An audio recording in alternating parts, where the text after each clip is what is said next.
হ্যাঁ শফিক সাহেব, আমি বাইরে আছি, আপনি ফাইলটা ওমর স্যারের কাছে রেখে যান, আমি অফিসে এসে চেক করব। আসসালামু আলাইকুম ম্যাডাম। ওয়ালাইকুম আসসালাম। ম্যাডাম নিন মিষ্টি খান। আচ্ছা মিষ্টি তো খাবো, কিন্তু এটা কিসের মিষ্টি? ম্যাডাম আমি বিসিএস পরীক্ষায় উত্তীর্ণ হয়েছি, বলতে পারেন আমি এখন একজন বিসিএস ক্যাডার। ওয়াও, কনগ্রাচুলেশনস হৃদয়, তোমার জীবনের জন্য অনেক অনেক শুভকামনা। জি ম্যাডাম, আপনার অফিসের দারোয়ান এখন বিসিএস ক্যাডার, আর এই খবরটা সবার আগে আমি আপনাকে দিয়েছি ম্যাডাম। আমি খুবই খুশি হয়েছি যে তুমি সবার আগে এই গুড নিউজটা আমাকে জানিয়েছো। তোমার নতুন জীবনের জন্য অনেক অনেক শুভকামনা। আপনারও অসংখ্য ধন্যবাদ। নেন ম্যাডাম এখন একটা মিষ্টি খান। হ্যাঁ অবশ্যই। ম্যাডাম কিছু মনে না করলে আমি এখন আসি, অন্যদেরকে মিষ্টি খাওয়াতে হবে। আসসালামু আলাইকুম। ওয়ালাইকুম আসসালাম।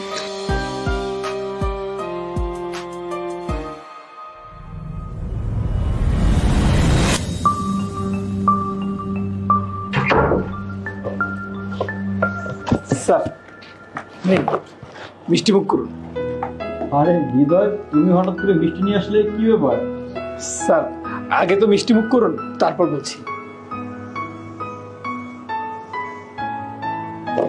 স্যার আপনি তো জানেন আমি বিসিএস পরীক্ষায় অংশগ্রহণ করেছি, আপনাদের দোয়ায় আল্লাহর অশেষ রহমতে আমি বিসিএস পরীক্ষায় উত্তীর্ণ হয়েছি স্যার। এখন বলতে পারেন আমি একজন সফল বিসিএস ক্যাডার। আর কয়েকদিন পরে স্যার আমি ম্যাজিস্ট্রেটের জন্য ট্রেনিং এ যাব স্যার। আমি আপনাকে যে কি বলে ধন্যবাদ দেব আমি ভাষায় প্রকাশ করতে পারছি না স্যার। আমি আপনার কাছে চিরকৃতজ্ঞ স্যার। হৃদয়, তুমি বিসিএস পরীক্ষায় পাশ করেছো, এটা আমি শুনে খুব খুশি হয়েছি, কিন্তু তুমি মিষ্টি আমাকে না, এই মিষ্টি যে প্রাপ্য তুমি তাকিয়ে দাও। কি বলছেন এসব স্যার? এই বৃষ্টির যে একমাত্র প্রাপ্য তিনি আপনি স্যার। আপনি যদি আমাকে সাহায্য না করতেন তাহলে আজকে আমি এই পজিশনে আসতে পারতাম না স্যার। আপনি আমাকে অর্থ দিয়ে, আপনি আমাকে অফিস থেকে ছুটি দিয়ে, আমি যেন কোচিং করতে পারি সেই জন্য সময় দিয়ে আপনি আমাকে অনেক সহযোগিতা করেছেন। আপনি যদি অর্থ দিয়ে আমাকে সাহায্য না করতেন আমি কোনোদিনও স্যার পরীক্ষার ফিস দিতে পারতাম না, আমি কোনোদিনও পরীক্ষার হলে বসতে পারতাম না। আজকে আপনার সহযোগিতায় আমি একজন সফল বিসিএস ক্যাডার স্যার। অসংখ্য ধন্যবাদ আপনাকে। আমি আপনার কাছে সারা জীবন কৃতজ্ঞ। আমি কখনো আপনার এই ঋণ শোধ করতে পারবো না স্যার। হৃদয়, তুমি বিসিএস পরীক্ষায় পাশ করেছো, কয়েকদিন পরে হয়তো ম্যাজিস্ট্রেট হয়ে যাবে, তখন তো আর আমাদের অফিসে থাকবে না তুমি। তাই তোমাকে আজকে একটা সত্যি কথা বলতে চাই। সত্যি কথা? কি সত্যি কথা স্যার? আসলে সত্যি কথাটা হলো, তোমাকে না আমি বিসিএস পরীক্ষার জন্য কোনোভাবেই সাহায্য করিনি। যে সাহায্য করেছে সে হচ্ছেন আমাদের অফিসের বস ইমু ম্যাডাম। কি বলছেন এসব? ম্যাডাম আসসালামু আলাইকুম। ওয়ালাইকুম আসসালাম। ম্যাডাম আপনার সাথে একটু কথা ছিল। হ্যাঁ বলো। ম্যাডাম আমার না 10,000 টাকার প্রয়োজন। প্লিজ আমাকে 10,000 টাকা ধার দেন ম্যাডাম, আমার খুব প্রয়োজন। কি? আমি তোকে 10,000 টাকা দিব? তোর এত বড় সাহস, তুই আমার কাছে 10,000 টাকা ধার চাচ্ছিস? এই তোর সাহস হয় কি করে আমার কাছে টাকা চাওয়ার? আর তাছাড়া তুই একটা দারোয়ান, তোকে আমি টাকা দিব কেন? ম্যাডাম আমার সামনে পরীক্ষা, পরীক্ষার জন্য আমার 10,000 টাকা লাগবে। ম্যাডাম আপনি যদি আমার 10,000 টাকা দিতেন আমার অনেক বড় উপকার হতো। আমি আপনার পরে আবার ফেরত দিয়ে দেবো ম্যাডাম। সারা জীবন অনেক কষ্ট করে পড়াশোনা করছি ম্যাডাম, এই বিসিএস পরীক্ষাটা আমার একটা স্বপ্ন ম্যাডাম। এই টাকাটা যদি না পাই আমি বিসিএস পরীক্ষায় বসতে পারবো না ম্যাডাম। টাকাটা আমার অনেক দরকার, এই টাকাটা যদি পাই তাহলে আমি বিসিএস পরীক্ষায় বসতে পারবো। প্লিজ ম্যাডাম আমার টাকাটা দেন, আর যদি আমি এই টাকাটা না পাই ম্যাডাম আমার জীবনটা ধ্বংস হয়ে যাবে ম্যাডাম। এই শোন, আমি তোকে কোনো টাকা পয়সা ধার দিতে পারবো না। আর তাছাড়া এখানকার দারোয়ান, আমি তোকে কেন টাকা দিতে যাবো? আমি তোকে একটা টাকাও দিতে পারবো না। আর এরপর থেকে যদি তুই আমার কাছে কখনো টাকা চাইছিস আমি কিন্তু স্যারের কাছে বলবো, আর তারপর যদি না শুনিস তাহলে কিন্তু ম্যাডামের কাছে বলবো। আর স্যারও ম্যাডামের কাছে বললে কি হবে সেটা তুই বুঝতে পেরেছিস? তোর এই চাকরিটাও চলে যাবে। সো নেক্সট টাইম আমার কাছে আর কখনো টাকা ধার চাবি না। যা আমার সামনে থেকে।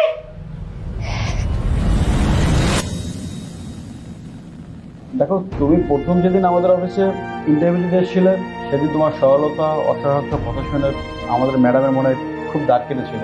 আর তোমার বুদ্ধিদীপ্ত প্রশ্নের উত্তর শুনে তুমি আমাদের অফিসে সিলেক্ট হয়ে গেছিলে। ব্যাস, তারপর অফিসে জয়েন করেছিলে। তারপর তোমার সকল কাজকর্ম দেখে আমাদের ম্যাডাম খুব খুশি হয়েছিল, এমনকি ম্যাডাম তোমার প্রতি খুব মুগ্ধ ছিল। এরপর তোমার যখন পরীক্ষার সময় আসলো, তোমার যখন টাকা খুব দরকার ছিল, তখন ম্যাডাম কথাটা জানতে পারে, আর কথাটা জেনেই আমার মাধ্যমে ম্যাডাম তোমাকে সহযোগিতা করে। স্যার স্যার আপনাকে অসংখ্য ধন্যবাদ। আপনি এই জিনিসটা দিয়েছেন। আপনি স্যার একটা কাজ করুন, আপনি মিষ্টিটা খেতে থাকুন, আমি বরং একটু ম্যাডামের সাথে দেখা করে আসি। ঠিক আছে। ধন্যবাদ স্যার। আসসালামু আলাইকুম।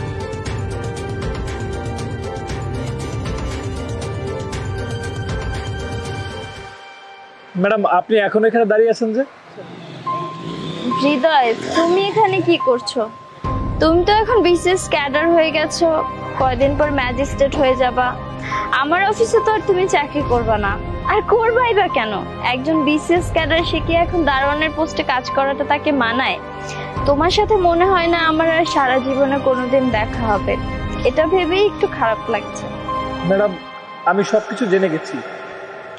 সবকিছু জেনে গেছো মানে কি জেনে গেছো? ম্যাডাম আজকে আমি যে এখানে দাঁড়িয়ে আছি, আজকে আমি যে বিসিএস পরীক্ষায় উত্তীর্ণ হয়ে একজন বিসিএস ক্যাডার হয়েছি, সবকিছু আপনার অবদানে। আপনি যদি আমাকে আর্থিকভাবে সাহায্য না করতেন তাহলে আমি কখনো আজকের এই পজিশনে দাঁড়াতে পারতাম না, আমি কখনো আমার স্বপ্ন পূরণ করতে পারতাম না। হ্যাঁ আমি মানছি আমি পড়াশোনায় অনেক মেধাবী ছিলাম, আমি চাইলে ভালো রেজাল্ট করতে পারতাম, কিন্তু আপনি যদি আর্থিকভাবে সহযোগিতা না করতেন আমি কখনোই পরীক্ষার ফল পর্যন্ত পৌঁছাতে পারতাম না। আমি পরীক্ষার ফি যদি না দিতে পারতাম তাহলে পরীক্ষার হল পর্যন্ত পৌঁছাতাম কি করে, আমার স্বপ্ন পূরণ হতো কি করে বলেন? আপনি শুধুমাত্র আমাকে আর্থিক সাপোর্ট দিয়েছেন বলে আজকে আমি এই অবস্থানে দাঁড়িয়ে আছি। আমি এতদিন জানতাম আমাকে যে উপকার করছে, আমার স্বপ্ন পূরণের জন্য যে পরিমাণ সহযোগিতা করছে, সবকিছু করছে ওই ম্যানেজার স্যার, কিন্তু এখন আমি সব জানতে পেরেছি। আমার কাছে সব পানির মতো ক্লিয়ার। ম্যানেজার স্যার আমাকে কোনো সাপোর্ট করেননি, সকল সাপোর্ট করেছেন আপনি। আর সেটা বড় কথা না, সব থেকে বড় কথা আপনি মনে মনে আমাকে পছন্দ করেন কিন্তু কখনো প্রকাশ করেননি, এই বিষয়টাও আমি জেনে গেছি ম্যাডাম। হ্যাঁ, আমি তোমাকে আজকে কথাগুলো বলবো, কিভাবে বলবো বা বলাটা উচিত হবে কিনা আমি বুঝতেছি না। তুমি যা শুনেছো পুরোটাই সত্যি, আমি তোমাকে পছন্দ করি। আর তোমার যখন টাকা পয়সার খুব দরকার ছিল আমি সবকিছু শুনেছিলাম। তোমার কোনো কষ্ট দুঃখ আমার না সহ্য হচ্ছিল না, আমার খুবই খারাপ লাগতেছিল। কোনো কারণে তুমি মন খারাপ করা বা কোনো কিছুর জন্য তুমি আপসেট হওয়া, এগুলো আমি একদম সহ্য করতে পারতাম না। আর তুমি এটা ভেবো না যে আমি তোমাকে পছন্দ করি বিধায় আমি তোমাকে ফিনান্সিয়ালি সাপোর্ট দিছি, এটা একদমই না। আমি শুধুমাত্র একজন মানুষ হয়ে তোমাকে এই সাহায্যটা করেছি। কিন্তু আজকে যখন আমি শুনলাম তুমি বিসিএস ক্যাডার হয়ে গেছো, আমার চেয়ে খুশি আর কেউ হয়নি। কিন্তু হৃদয়, তোমাকে একটা কথা আমি বলতে চাই। দেখো হৃদয়, তুমি যখন আমার অফিসের দারোয়ান ছিলে তখন হয়তো আমার এই অনুভূতিগুলো তোমাকে বলার দরকার ছিল বা প্রকাশ করার দরকার ছিল, কিন্তু আমি না করতে পারিনি, আমার সেই সাহস হয়নি। তুমি আবার ভেবো না যে আজকে তুমি বিসিএস ক্যাডার হয়ে গেছো দেখে আমি তোমাকে আজকে এসব বলছি, কিন্তু এরকম কিছুই না। আমি সত্যিই তোমাকে অনেক পছন্দ করি। আর তোমার যদি কোনো সমস্যা না থাকে তুমি কি আমাকে বিয়ে করবে? ম্যাডাম আজকে এরকম একটা অবস্থায়, এরকম একটা পজিশনে দাঁড়িয়ে আছি শুধুমাত্র আপনার জন্য। আপনি যে প্রস্তাবটা আমাকে দিয়েছেন সেটা যদি আমি প্রত্যাখ্যান করি তাহলে আমি নিজের কাছেই নিজে ছোট হয়ে যাব। যে মানুষটা এতদিন আমার স্বপ্ন পূরণের জন্য, আমার ইচ্ছা পূরণের জন্য এত কিছু করে গেল, আমার অগোচরে আমাকে এত সাহায্য করে গেল, এত সহযোগিতা করে গেল, সেই মানুষটা আমাকে মনে মনে ভালোবাসে, সে মানুষটা আমাকে পছন্দ করে, আর সেই মানুষটা আজকে আমাকে বিয়ের প্রস্তাব দিয়েছে। এই মানুষটার বিয়ের প্রস্তাব আমি প্রত্যাখ্যান করব, এত বড় সাহস আমার হয়নি, এত বড় অমানুষও আমি না। ম্যাডাম আপনাকে বিয়ে করার কোনো যোগ্যতা কিংবা সাহস আমার নেই। আপনি এত বড় মনের মানুষ যে আমি আপনার কাছে চুনো পুটি। তবে ম্যাডাম আপনি যদি রাজি থাকেন তাহলে আমি আপনাকে বিয়ে করতে চাই।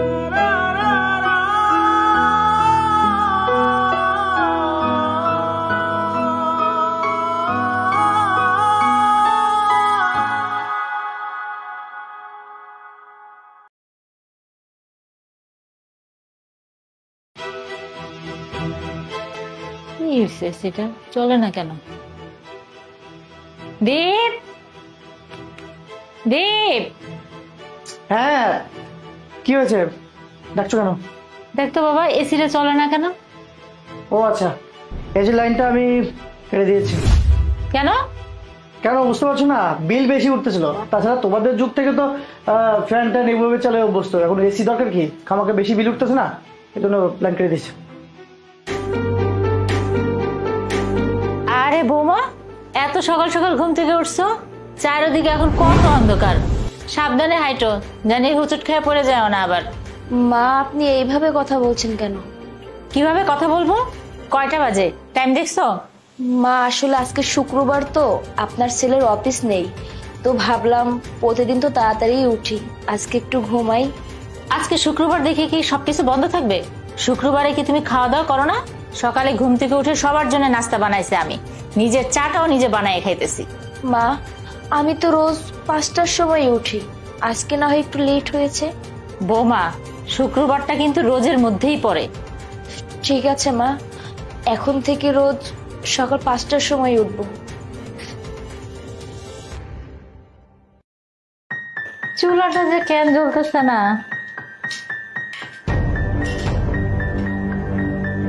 দীপ, দীপ, কি হয়েছে, ডাকাডাকি করছো কেন?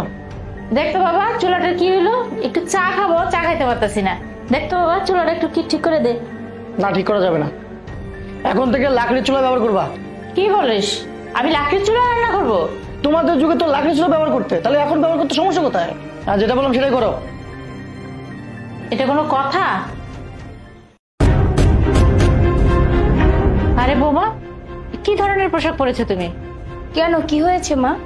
এত ছোট পোশাক পরেছো, একটু ভদ্র সভ্য পোশাক পরো। মা, এটা তো নর্মাল, আর আজকালকার দিনে তো এই ধরনের ড্রেস সবাই পরে। এটা নর্মাল? আমাদের সময় আমাদের মাথা থেকে ঘোমটাই পড়তো না, আর তোমরা আজকালকার মেয়েরা দিনে দিনে পোশাক ছোটই করে চলেছো। ঠিক আছে মা, আপনার যদি পছন্দ না হয় তাহলে পরের বার থেকে আমি আর এই ধরনের ড্রেস পরবো না।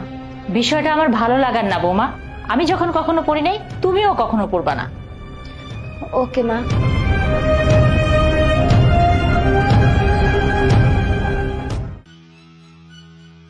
মা, আমরা দুইজন রেস্টুরেন্টে খেতে যাচ্ছি, তুমি যাবে আমাদের সঙ্গে? কেন রেস্টুরেন্টে খেতে যাচ্ছিস কেন? বাড়িতে কি খাবার কম পড়েছে? কোনো দরকার নাই বাইরে খাইতে যাওয়ার। আরে মা, মাঝে সাঝে বাইরে খেতে হয়, মন মেজাজ ভালো থাকে। শোন, কোনটা ভালো কোনটা মন্দ আমাকে শিখাইতে যাস না। কই, আমাদের সময় তো আমরা কোনোদিন বাইরে খেতে যাইনি, সব সময় বাড়িতে খেয়েছি। তোর বাবা সব সময় বাড়িতে খাবার নিয়ে আসতো। তোর যদি তোর বউকে কিছু খাওয়াতে ইচ্ছে করে তো বাড়িতে নিয়ে আয়। মা, তুমি কি শুরু করলে বলো তো? কি তোমাদের সময় করতেছো, আর ওই সময় কি আর এই সময় কি এক? বলবো না?